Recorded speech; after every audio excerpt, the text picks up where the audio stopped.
Chapter 7 of The Chocolate Lab. Masterpiece and Pieces.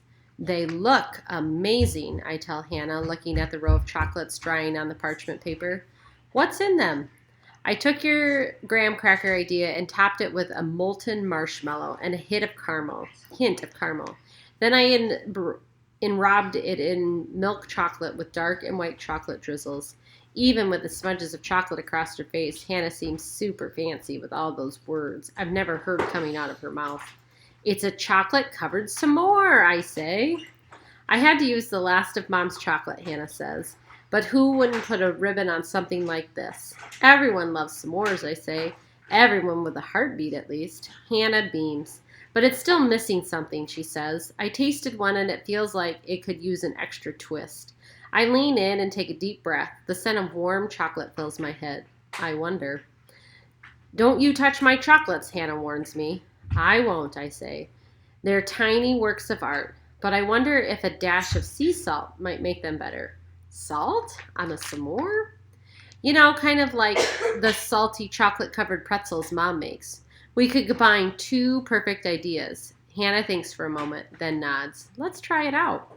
She dusts one chocolate-covered caramel s'more with sea salt and cuts it in half. I snatch up mine and pop it into my mouth. The chocolate begins to melt over my tongue, and a warm feeling spreads through me, like nothing in the world could be wrong. Soon, the caramel and marshmallow reminds me they are there, sweet like the rest, but filling a different part of me that the chocolate couldn't find. Then the salt perks up and my whole face tingles. My eyes roll so far back that I can practically see my brain. That is amazing, I say. I mean, really incredible. Salt was the perfect touch, Hannah says. She gets to work sprinkling the rest of the chocolates. What are you making? Miss Meredith says from the front of the shop. When we tell her, her eyebrows go up in surprise. Sounds yummy, she says. Can I have a taste? After we're finished, Hannah says. One each. We need to save the rest for the chocolate expo.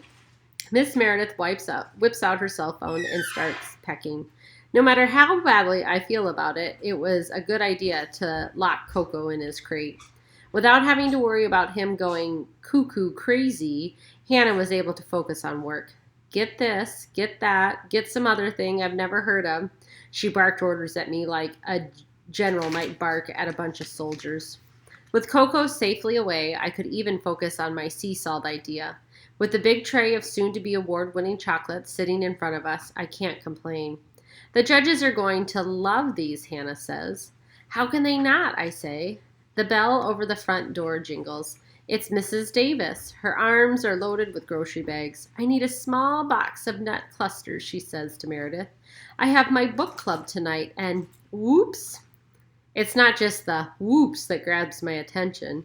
Even weighted down with all those bags, Mrs. Davis's arms fly right into the air. I can't see below her waist because of the low wall between the chocolate lab and the shop, but it looks like something or someone shot past her legs. It doesn't take a hiccup's time to realize it's Coco. But how did he get back in here? I wonder as he barrels past Mrs. Davis and zips around the shop in loopy circles. He knocks over 2 towers of chocolate pralines and the chocolate mint waffle wafers display. Miss Meredith tries to grab him, but Coco darts between her feet and charges back into the lab. I snag his collar, but he spins around and swipes his slobbery baloney tongue across my ear. It tickles so much that I can't help but let go. Coco scrambles around a few more times, overturning boxes and knocking over a rack of chocolate molds. Hannah lunges at him, but that only gets Coco thinking we're playing tag. Before I can grab hold of his collar again, he starts racing around the kitchen. He knocks every pot and pan into the tile and bangs into the table, sending a basket of utensils crashing down. Finally, Coco leaps like an Olympic track star and lands on top of Hannah's chocolate-covered salty s'mores. He plows the parchment paper and the chocolates to the floor in a dog-hairy, chocolate-covered, salty, crinkled mess. You said you put him in his crate, Hannah cries. I did, I say, chasing Coco around the work table, metal bowls crashing to the tile, louder than cymbals at a rock concert. I double-checked the latch, too. Coco skids around and slams into the wall. Paneling splits and pieces of molding falls down. He takes another few laps, then stops to sniff at a box of caramels. When I finally grab him and catch my breath, I have a look around. The store looks like it was shaken up inside a giant snow globe. Coco gives a puff of breath and licks my chin. That dog, Miss Meredith says, her voice shaky. Dark chocolate drips down her forehead. She yanks off her apron and tosses it on the counter. I refuse to do this anymore. I quit. I can't be sure, but as she turns to leave, I think I see a smile peek from one little corner of her mouth. By the time I have a chance to get a second look, the door has already jingled shut behind her. Mrs. Davis is still standing there, her box of nut clusters in her hand. I'd offer to help, she says, but my book club starts in 20 minutes. I'll just put the money next to the cash register. Keep the change. After she leaves, I turn to Hannah. What are we going to do? I say. Mom and Dad are going to get steamier than steamed milk. It's me who's angry, Hannah says.